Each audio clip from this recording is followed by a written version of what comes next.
Welcome to পালম্যাথস। নমস্কার, পালম্যাথসে আপনাদের স্বাগত। অনেক সমীকরণ আছে যেগুলো সাধারণ বীজগণিত দিয়ে সমাধান করা বেশ কঠিন, কখনো হয়তো অসম্ভবই। ঠিক। আজকের এই আলোচনায় আমরা সেই সব সমীকরণের সমাধান খোঁজার কিছু দারুণ নিউমেরিক্যাল অ্যানালাইসিস পদ্ধতি নিয়ে কথা বলবো। হ্যাঁ, যেগুলো আমাদের সমীকরণের রুট বা মূল এর কাছাকাছি যেতে সাহায্য করে। একদম। আমাদের লক্ষ্য হলো এই পদ্ধতিগুলোর ঠিকঠাক বোঝা, কোনটা কখন ব্যবহার করলে সুবিধা সেটা জানা। হ্যাঁ, তার আগে রুট জিনিসটা কি সেটা একটু পরিষ্কার করা দরকার, তাই না? হ্যাঁ, বলুন। রুট হলো এক্স এর সেই মান, ধরুন আলফা, যার জন্য ফাংশন এফ অফ এক্স এর মান 0 হয়, F of alpha is equal to 0। আচ্ছা। আর নিউমেরিক্যাল পদ্ধতিগুলো সরাসরি এই আলফা বের করে না, কিন্তু এর খুব কাছাকাছি একটা মান, অ্যাপ্রক্সিমেট ভ্যালু, সেটা দেয়। ওকে। আর প্রায় সব আইটারেটিভ পদ্ধতির জন্যই একটা ইনিশিয়াল অ্যাপ্রক্সিমেশন লাগে, একটা শুরুর আন্দাজ। শুরুর আন্দাজ সেটা কিভাবে পাওয়া যায়? ওটা অনেক সময় গ্রাফ দেখে বা ফাংশনের কিছু মান বসিয়ে ট্যাবুলেশন করে বোঝা যায়। আচ্ছা। আর পদ্ধতিগুলোকে মোটা দাগে দুটো ভাগে ভাগ করা যায়। ব্র্যাকেটিং, যেখানে রুট দুটো মানের মধ্যে আটকা পড়ে। ব্র্যাকেটিং। আর ওপেন পদ্ধতি, যেখানে ওরকম কোনো বাধ্যবাধকতা নেই। বেশ, তাহলে ব্র্যাকেটিং পদ্ধতি দিয়ে শুরু করা যাক, যেগুলো রুটকে একটা সীমার মধ্যে আটকে ফেলে। হ্যাঁ, সেটাই ভালো। প্রথমে আসছে বাইসেকশন মেথড। আমার কেন জানি মনে হচ্ছে এটা ডিকশনারিতে শব্দ খোঁজার মতো কিছুটা, পাতা অর্ধেক করে করে এগোনো। বাহ, তুলনাটা তো দারুণ। ঠিক তাই। বাইসেকশন মেথডের জন্য শুরুতেই এমন দুটো বিন্দু খুঁজে নিতে হয়, ধরুন এ আর বি, যেখানে ফাংশনের মান দুটো বিপরীত চিহ্নযুক্ত, এফ অফ এ আর এফ অফ বির গুণফল 0-এর চেয়ে কম, এফ অফ এ বি 0 যাকে বলে। তার রুটটা নিশ্চয়ই ওদের মাঝেই আছে। একদম গ্যারেন্টেড। এরপর নতুন আসন্ন মান নেওয়া হয় ঠিক মাঝখানের বিন্দুটা, C is equal to A plus B ভাগ 2।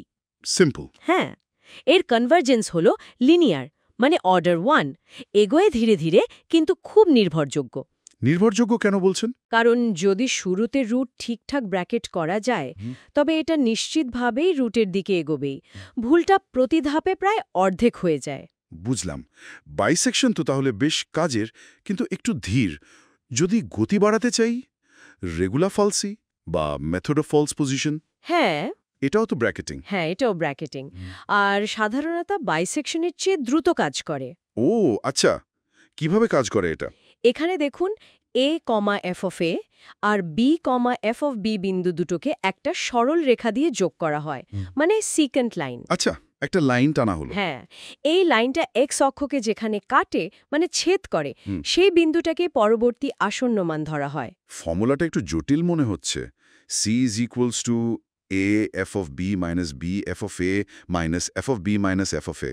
দেখতে একটু জটিল লাগলেও এটা আসলে ওই সরল রেখার এক্স ইন্টারসেক্ট বের করার ফর্মুলা। কনভার্জেন্স এটারও লিনিয়ার, অর্ডার প্রায় 1। তাহলে তো বাইসেকশনের মতোই। প্রায়, তবে সাধারণত একটু ভালো। কিন্তু এর একটা সমস্যা আছে। কি সমস্যা? কখনো কখনো একটা প্রান্তবিন্দু, ধরুন এ বা বি, আর পাল্টাই না, ইটারেশন চলতেই থাকে, কিন্তু একটা বিন্দু আটকে থাকে, তখন গতি কমে যায়। ওহ আচ্ছা, বুঝলাম। ব্র্যাকেটিং পদ্ধতিগুলোর এই সীমাবদ্ধতা তাহলে আছে। আচ্ছা, সবসময় কি রুটকে আগেভাগে দুটো বিন্দুর মধ্যে আটকে ফেলা যায়, বা সেটা কি সুবিধাজনক? না, সবসময় সহজ বা সুবিধাজনক নাও হতে পারে। আর এখানেই ওপেন পদ্ধতিগুলো কাজে আসে। ওপেন পদ্ধতি যেমন? ফিক্সড পয়েন্ট ইটারেশন, যেখানে সমীকরণকে x is equal two G of x আকারে সাজিয়ে নিতে হয়। ঠিক। ওপেন পদ্ধতিগুলোর এই স্বাধীনতাটা আছে। ফিক্সড পয়েন্ট ইটারেশনে আমরা F of x is equal to 0 K x is equal two G of x এই রূপে লিখি। আচ্ছা, রিঅ্যারেঞ্জ করে নিলাম।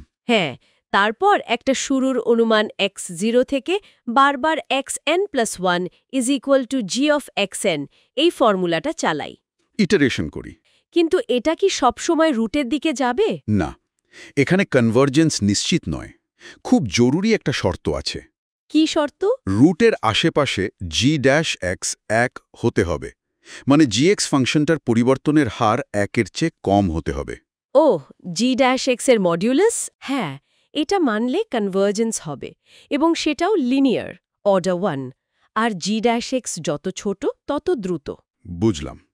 এবার আসি সবচেয়ে জনপ্রিয়টায়, নিউটন-র্যাপসন মেথড। এটার নাম তো খুব শোনা যায়। হ্যাঁ, শোনা তো যাবেই। বলে এটা নাকি সাংঘাতিক ফাস্ট, সত্যি? হ্যাঁ, গতি আর কার্যকারিতার দিক থেকে নিউটন-র্যাপসন আসলেই খুব শক্তিশালী। এটা একটা ওপেন মেথড। এটা কিভাবে কাজ করে? ট্যানজেন্ট দিয়ে কিছু একটা? ঠিক ধরেছেন। বর্তমান আসন্ন মান, ধরুন xn, সেই বিন্দুতে ফাংশনের একটা ট্যানজেন্ট বা স্পর্শক টানা হয়। স্পর্শক টানলাম? এই স্পর্শকটা x অক্ষকে যেখানে ছেদ করে সেটাই হয় পরের আসন্ন মান, xn+1। ফর্মুলাটা কি? ফর্মুলা হল xn+1 = xn fxn f'(xn)। আচ্ছা, এখানে তো f'(x) লাগছে, মানে ডেরিভেটিভ। একদম। এই পদ্ধতির জন্য ফাংশনের ডেরিভেটিভ f'(x) জানা এবং গণনা করা জরুরি। কিন্তু এর গতি এত বেশি কেন? কারণ এর কনভার্জেন্স হল কোয়াড্র্যাটিক, মানে অর্ডার 2। কোয়াড্রাটিক অর্ডার 2? তার মানে? তার মানে হল প্রতি ধাপে সঠিক দশমিক ঘরের সংখ্যা প্রায় দ্বিগুণ হয়ে যায়। এটা অবিশ্বাস্য দ্রুত, যদি শুরুর অনুমানটা মোটামুটি ভালো হয় আর কি। দারুণ তো। কিন্তু এর কোনো দুর্বলতা নেই? আছে তো।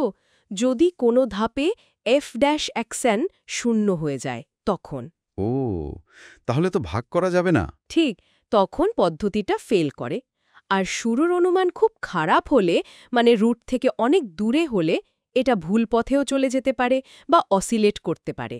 বাহ, তাহলে তো অনেকগুলো পদ্ধতি নিয়ে বেশ গভীর আলোচনাই হলো। Bisection, regular falsi, fixed point, Newton Raphson. হ্যাঁ, এদের মধ্যে যদি তুলনা করতে হয়, ধরুন এমসিকিউ পরীক্ষার জন্য কুইক ডিসিশন নিতে হবে। মূল বিবেচ্য বিষয়ে কি হবে, কোনটা বাছব? খুব ভালো প্রশ্ন।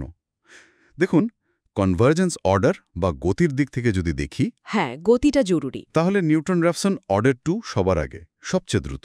আচ্ছা। তারপর মোটামুটি আসে রেগুলার ফালসি, অর্ডার 1, আর তারপর প্রায় সমান গতিতে বাইসেকশন, অর্ডার 1 আর ফিক্স পয়েন্ট। তাহলে স্পিড চাইলে নিউটন-রাফসন, যদি ডেরিভেটিভ বের করা যায়। একদম।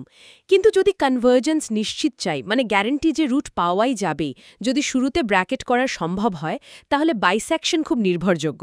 আচ্ছা, আর পরীক্ষার জন্য টিপস, এমসিকিউতে কি ধরনের প্রশ্ন আসে? খুব কমন প্রশ্ন হল নিউটন-র্যাপসন কখন ব্যর্থ হয়। উত্তরটা তো আমরা আলোচনা করলামই, যখন f'(x) 0। ঠিক। আরেকটা হল ফিক্সড পয়েন্ট আইটারেশনের কনভার্জেন্স শর্তটা কি, ওই যে g'(x1)। হ্যাঁ, মনে থাকবে। আর কিছু ক্লাসিক নিউটন-র্যাপসন ফর্মুলা মনে রাখলে খুব সুবিধা হয়, যেমন ধরুন √n বের করার ফর্মুলাটা। ও হ্যাঁ, সেটা কি? xn+1 = 0.5xn plus nxn, মানে half into xn plus n by xn। Interesting. বা ধরুন 1/n বের করার জন্য xn+1 = x⁻² - nxn। এগুলো মনে রাখলে সুবিধা হয়। এগুলো তো দারুণ অ্যাপ্লিকেশন। হ্যাঁ, এগুলো দেখায় যে এই পদ্ধতিগুলো কত সহজে জটিল সমস্যাকে সিম্পল আইটারেশনে ভেঙে ফেলে। তাহলে পুরো আলোচনা থেকে একটা জিনিস পরিষ্কার হলো, মানে কোনো একটা পদ্ধতি কিন্তু সব রোগের ওষুধ নয়। একদমই না। নির্ভরযোগ্য বাইসেকশন থেকে সুপারফাস্ট নিউটন-র্যাপসন, প্রতিটারই নিজের জায়গা আছে, নিজের সুবিধা অসুবিধা আছে। ঠিক। আসল চাবিকাঠিটা হলো সমস্যাটা বুঝে, ফাংশনের চরিত্র বুঝে, আর আমাদের কি চাই, মানে গতি নাকি নির্ভরযোগ্যতা, সেটার ওপর ভিত্তি করে সঠিক টুলটা বেছে নেওয়া, তাই না? একেবারে মূল শিক্ষা এটাই। নির্দিষ্ট সমস্যা, ফাংশনের প্রকৃতি, ডেরিভেটিভ সহজে পাওয়া যাচ্ছে কিনা, আর গতি বনাম নির্ভরযোগ্যতা, এই ট্রেড অফগুলো বোঝাটাই আসল। কোনটা বেশি জরুরি সেটা ঠিক করতে হবে। শ্রোতাদের জন্য একটা শেষ প্রশ্ন বা ভাবনার খোরাক রেখে যাই তাহলে। হ্যাঁ, নিশ্চয়ই। আমরা তো এতক্ষণ ধরে নিলাম যে f(x) বা f'(x) একদম নিখুঁতভাবে ক্যালকুলেট করা যাচ্ছে, কিন্তু বাস্তবে তো গণনার সময় ছোটখাটো এরর বা ত্রুটি আসতেই পারে, তাই না? আসতেই পারে। Calculation error, rounding error. হ্যাঁ, তো যদি এই গণনার মধ্যেই কোনো এরর ঢুকে পড়ে, তাহলে এই পদ্ধতিগুলোর নির্ভুলতার ওপর, বিশেষ করে নিউটন-র্যাপসনের মতো দ্রুত পদ্ধতির কনভার্জেন্সের ওপর তার কি প্রভাব পড়তে পারে, এটা কিন্তু ভাবার মতো একটা বিষয়। খুব ইন্টারেস্টিং পয়েন্ট। এটা নিয়ে অবশ্যই ভাবা উচিত।